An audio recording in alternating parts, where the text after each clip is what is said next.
see the units in the back there also firing, greatly depleting their numbers as they flee.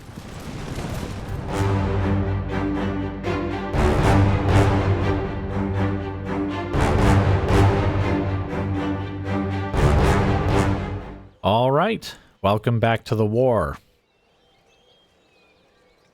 So when you guys were last here, I believe General Dayton had just won a great victory against the British here on the border between Maine and New France. And so he has advanced to Quebec. Now, he still is a little bit beaten up. I decided not to wait to replenish, and so we're just going to attack this turn to take Quebec. Now, basically, we have the survivors from the battle here, so that's 4 units of the tribal auxiliaries, as well as, looks like 7? Yes, 7 units of Firelock armed citizenry. So I don't anticipate too much problems. I do think there might be a slight problem with the sheer amount of fortifications they have, but we do have our cannons to knock down at least a couple of holes there to get our troops in there to shoot them all to death. Now, as we go south here, General Washington is actually heading towards this British force over here, and the idea is that he's heading over to Huron territory. We also did have a Protestant missionary get spawned by one of the churches. I guess it must have been that one, because that one's still being repaired. And so he's just preparing the way, since I'm pretty sure this place was mostly, or is mostly animism. It is. But he should be able to convert them over quite quickly, so we won't have to deal with that debuff, if you will, once we get over there. Sir. Now, something you may have noticed with General Washington's army is that the units are actually now in a proper order. And I must thank Stevie Jr. for this. He commented on one of the videos about how to do this, and I'll put the comment up on screen now for you guys to see. Basically, I can now order my troops into almost any position. I noticed I can't put the cannons on the end. They do have to be between the cavalry and the infantry, but to be honest, this is so much better than it was. And we'll do the same to General Dayton's army once he takes Quebec. Or actually, maybe once he leaves Quebec. But anyway, the point is that I am very happy to have found out this information because, oh, it was so annoying to just have, like, troops just every which way and all over the place in the army.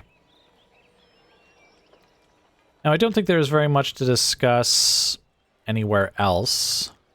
The British have still not tried another attack on Philadelphia, nor have they tried to take back Virginia. It occurs to me that the Cherokee have basically probably secured the southern flank basically on their own, because I don't think the isolated British here are necessarily going to do too much.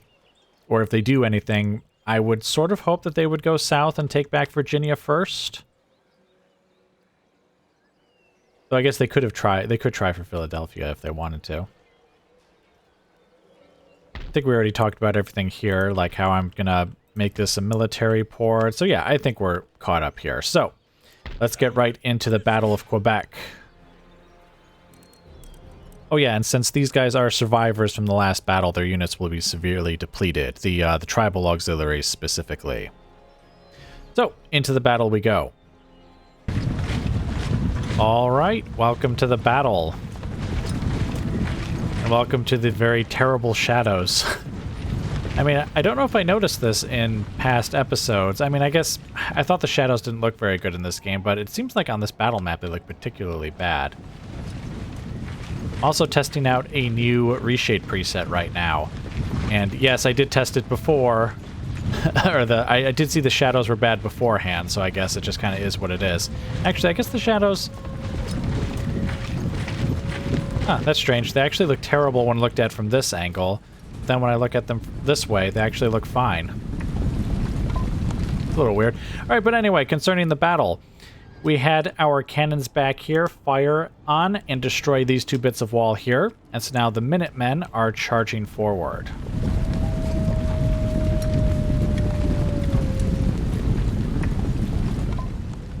Basically, the idea here is that we will fire on these guys and just drive them from the walls, or the ruins of what were once their walls, and then push inside.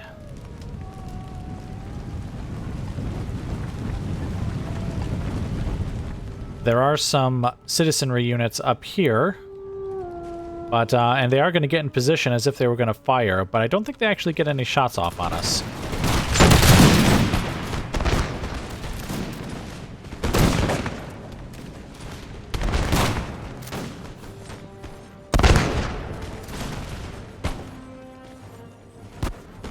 As you can see, that unit over there has actually already been eliminated. Routing and shattered, though they are going to be shot as they go by all the Minutemen units. At least I thought they were going to. These guys are now idle for some reason. Well, I mean, they're shattered anyways. I guess it's not critical that they be shot as they flee. These guys are being steadily shot by these Minutemen here, and I take one unit and sort of spread them off to the side here to start firing on them as well. But they don't actually fire until the unit starts to flee for some reason. Meanwhile, other units are going to pour through the wall there.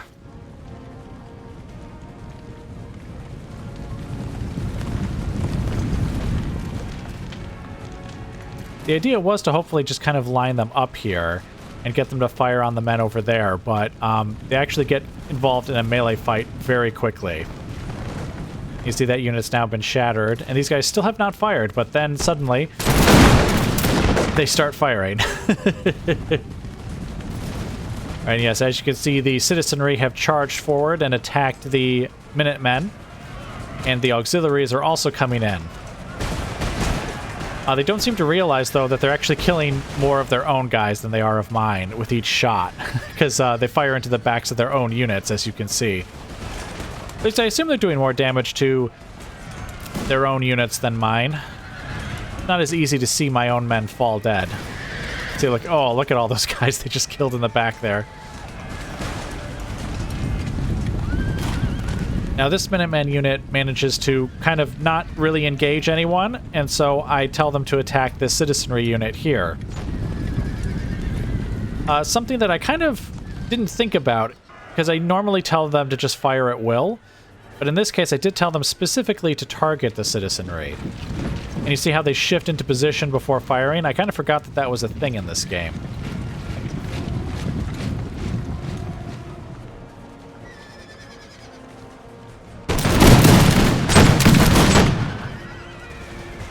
Alright, so they'll duel them there for a bit. We do have a couple more of the Minutemen units now pouring inside here as well. And they almost immediately get attacked by the citizenry units there. So this unit is going to fight them, while this unit turns around and starts firing at the cavalry behind them.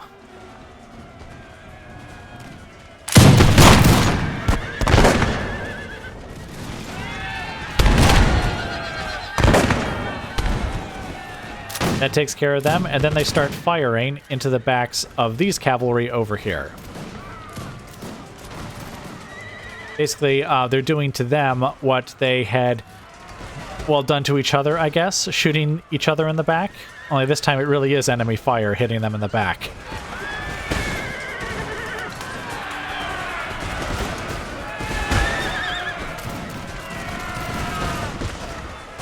After a bit of shooting them in the back, I do pull off that unit, though, just to stop them from firing.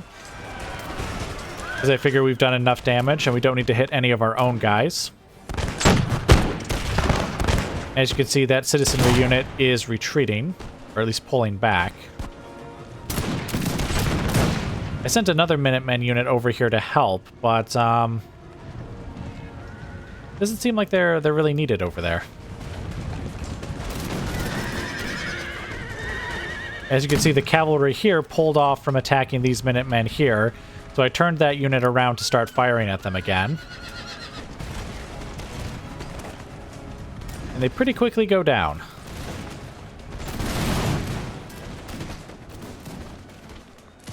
Well, mostly go down. I guess there's still a couple of guys here, but I think they get taken out by this Minutemen unit right there. Yep. That's what happens. Oh, they came back down the ramp. I guess these Minutemen can help fire at them then. I wonder how that works when there's like half the unit is at the bottom of the ramp and the other half is like on the top of the wall. I wonder who exactly they're shooting at.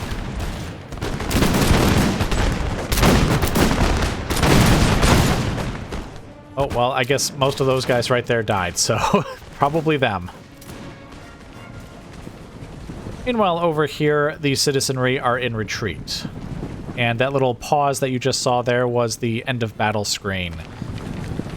Well, not the end of battle screen. The end of battle question. Do you want to continue the battle or do you want to end? I tell the Minutemen here to charge forward just so that they stop firing while the other Minuteman unit is passing between them. Now at this point, again, the battle is basically over, so I do bring in the cavalry. At first I was going to tell them to go into the fort, but then I realized they're going to make it out of the fort well before we get there. So I turn them around and I have them go this way, and, well, one unit goes this way, and then the other unit goes around to basically intercept those citizenry. Okay, there they go, they're turning around.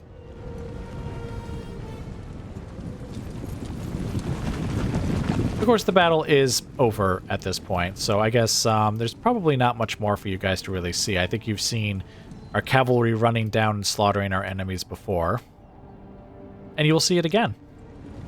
So I will just let you guys go for now, and I will bring you back to the end of battle screen on the campaign map.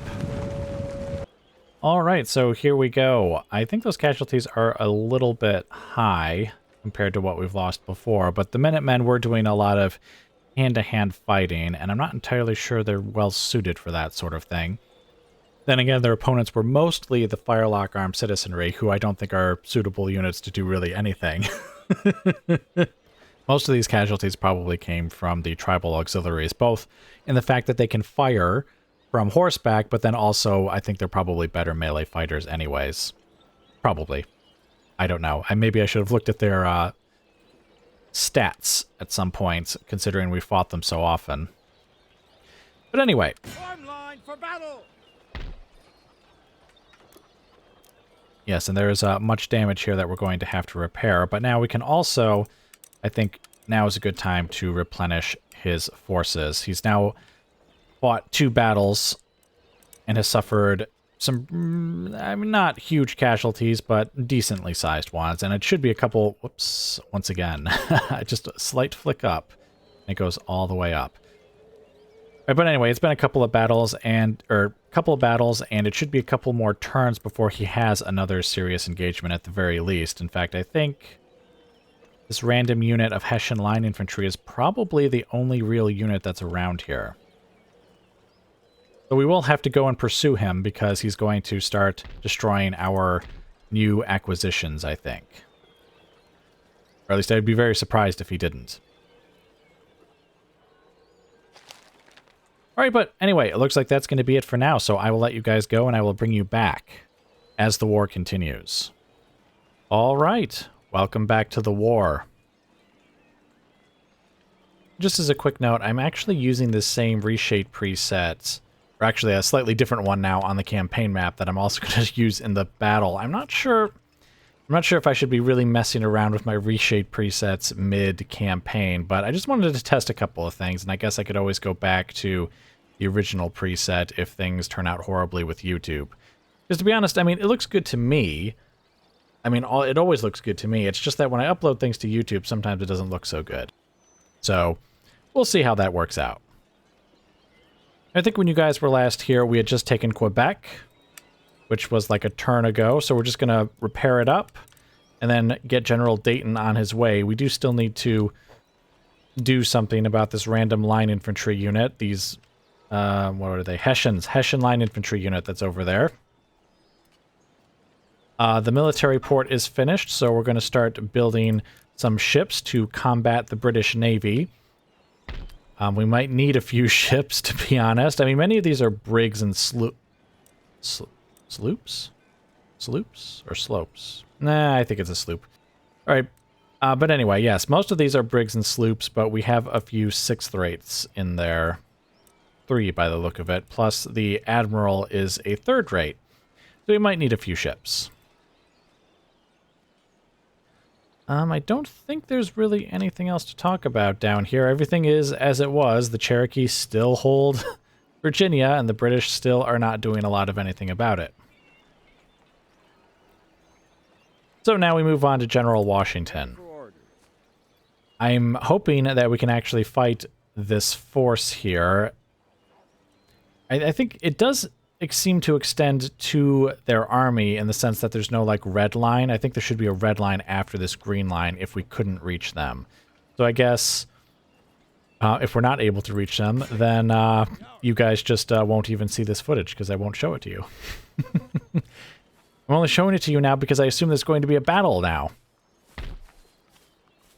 Looks like they've actually got a decent-sized force here, too. Okay, it looks like well, I guess they could retreat, but they probably won't. No, I didn't think they would. Okay, so we've got some mounted tribal auxiliaries, a couple of ranger units, a bunch of native musketmen, and a cannon unit. So let's just get right into the battle.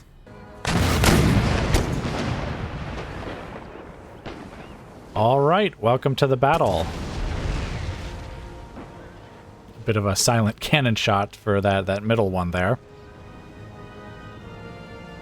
Anyway, the enemy is over this hill here.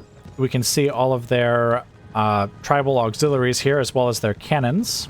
There's another unit up there on the hill. We can also see the cannons are bravely firing their shots directly into the side of the hill. Very nice. That's what I would want them to do. Of course, our own cannons are kind of firing all over the place and not really hitting anyone either, so I probably can't really point fingers.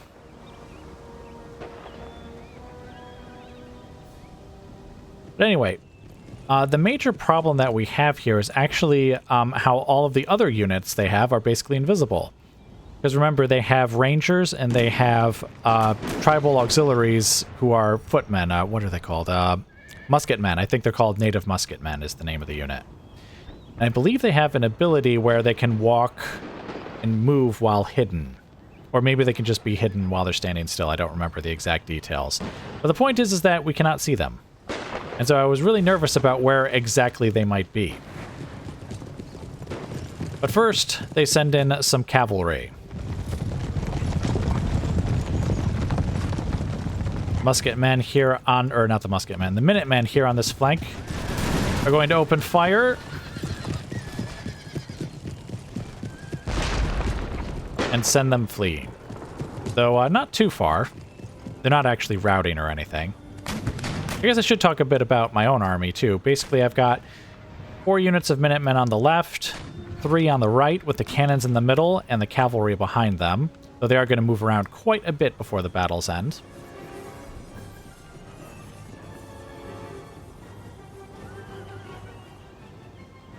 Now, it's basically at this point, or more or less at this point, that I start to push the Minutemen forward. But there's actually going to be quite a bit of us moving around here before the battle re-engages, or before we re-engage with the enemy, so... Oh, actually, no, that's not true. We do have a brief engagement with this cavalry unit again. And I just saw the cannons take them out there. Basically, they turn around here and come running back to us as the Minutemen start to move. So I tell the Minutemen to just stop where they are and let them come within range.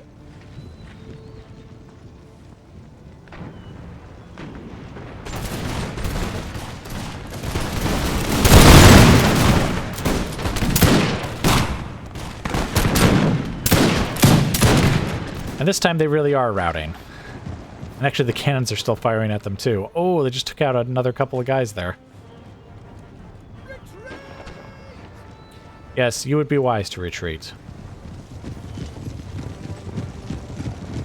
So, anyway, what happens here is I end up pushing the Minutemen quite a bit forward, as well as the artillery. And I do it with the Minutemen on the right flank as well. And the cavalry I end up putting over here. But that's a little further on in the battle here. Because now this is the point at which I think I will let you guys go and I will bring you back as the battle continues. All right, welcome back. So the cavalry are going off to the left flank, as I kind of already mentioned. But here's the 4 units of Minutemen on the left, the 3 on the right, and the cavalry or the artillery have just moved up. Basically, I'm going to have the mortars fire over the hill to get at their cannons, because again, they're still firing into the side of the hill there. And the other cannons I've just got set to canister shot and to fire at will.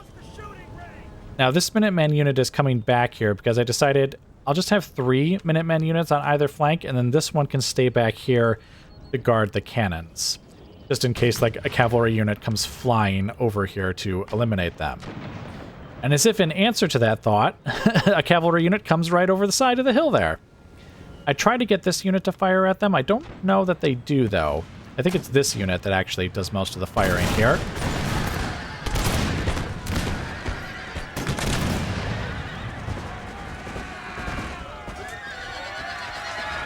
Of course, many of the cavalry were killed before they even reached them, so they don't really stand much of a chance against the Minutemen. They start fleeing off in that direction.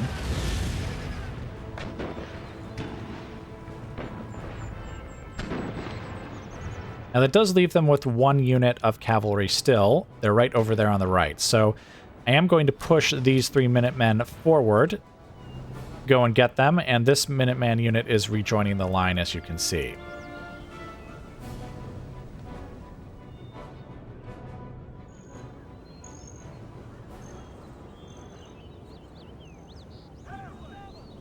I say it taking a little longer than I thought it did. I was quite sure that these guys got pushed forward pretty quickly.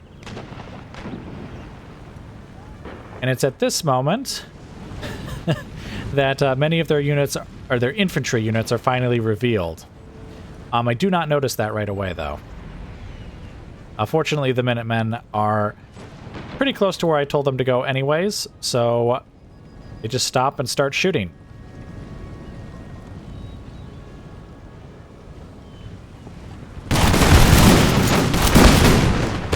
Point-blank range, taking out many of the Rangers.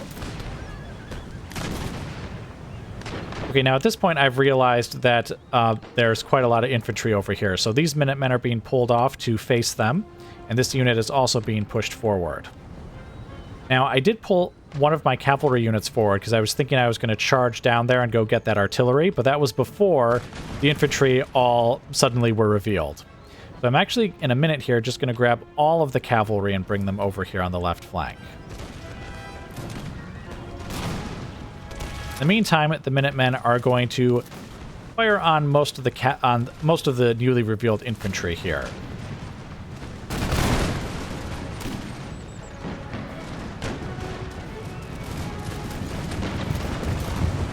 And send most of them into retreat.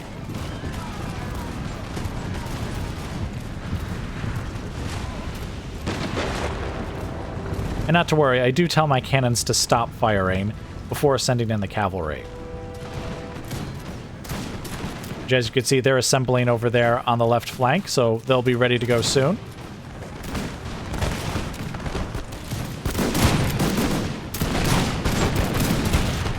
Yes, I imagine those guys are wavering, considering they're facing the withering fire of all these Minutemen now. Especially since I also pushed forward these Minutemen yet again to get them more within range. Now all of my cavalry kind of starts swooping in here on the left flank, though, ow, they did manage to get in some canister shot before the end there.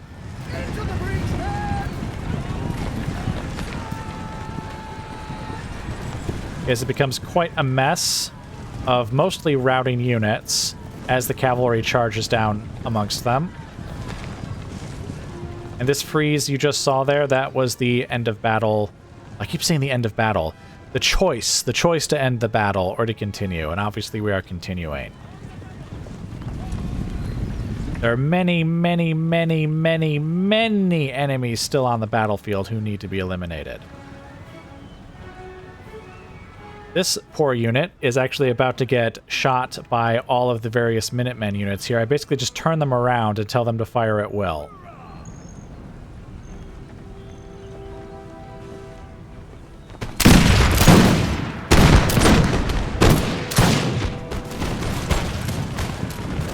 You can see the units in the back there also firing, greatly depleting their numbers as they flee.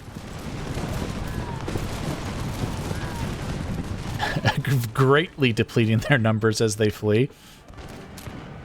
Meanwhile, the cavalry is going just in every which direction, attacking and killing routers as they go.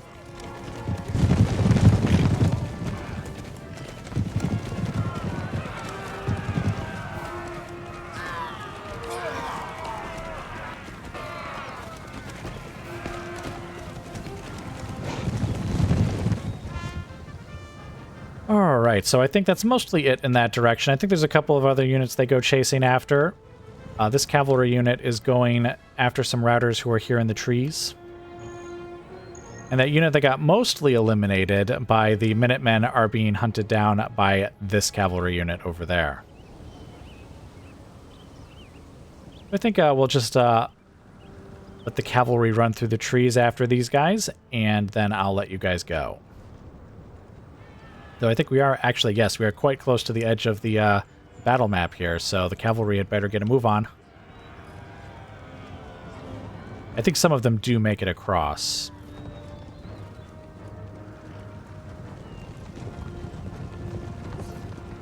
Oh, maybe not. Maybe not. There's only like 3 of them left, and there's plenty of cavalry amongst them. Oh, there's one guy left. It's this guy right here.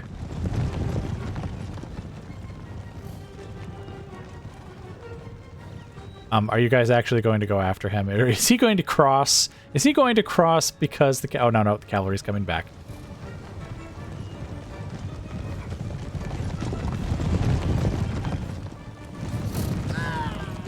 And that's the end of him.